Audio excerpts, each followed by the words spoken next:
করে আমি ইলিশ ভাপা করলাম খুব সহজে।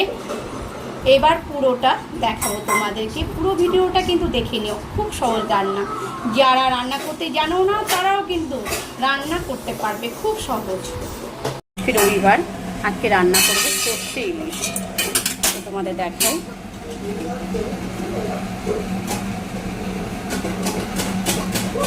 এখানে এখানে নিয়ে নিয়েছি কালো জিরে, এখানে নিয়ে নিয়েছি কাঁচা লঙ্কা। সর্ষের তেল গরম হয়ে গেছে।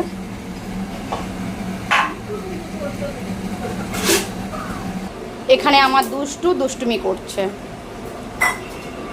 দুষ্টু দুষ্টু কি করছো? দুষ্টুমি। তেল গরম হয়ে গেছে, একদম জাল ডিম করে দিয়েছি। এবার কাঁচা লঙ্কা দিয়ে দেবো।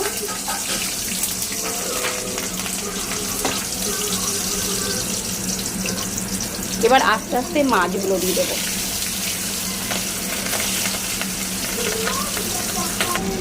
রান্না হবে এক বেলার জন্য, কারণ আমাদের বাড়িতে রাতে রুটি খায়, শুধু দুপুরের জন্যই রান্না হবে।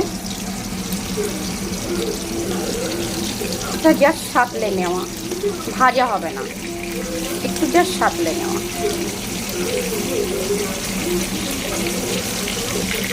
আমার পরিবারের সদস্যরা ইলিশ মাছ ভালো খায় প্রত্যেকে, কিন্তু আমি খুব ভালো খাই না। আমি ইলিশ মাছ ভাজাটা খাই, কিন্তু ইলিশ মাছ অতটা রান্না পছন্দ করি না। যাই হোক, এখানে সর্ষে বেটে রেখে দিয়েছি খোসা ছাড়িয়ে।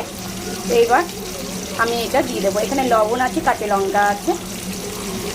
এবার দিয়ে দিচ্ছি। একদম সহজ রান্না, একদম সহজ।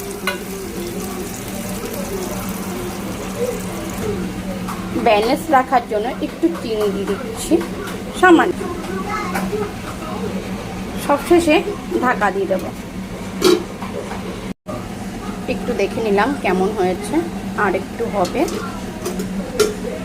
হয়ে গেছে, একদম কমপ্লিট। কিন্তু এটাই হচ্ছে মেন রান্নার। সর্ষের তেল প্রতিটা মাছের গায়ে দিয়ে দেব এভাবে। তারপর এখানে কাঁচা লঙ্কা,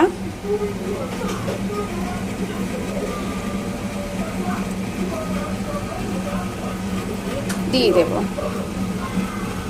রান্না কমপ্লিট হয়ে আছে, এভাবে রেখে দেবো কিছুক্ষণের জন্য।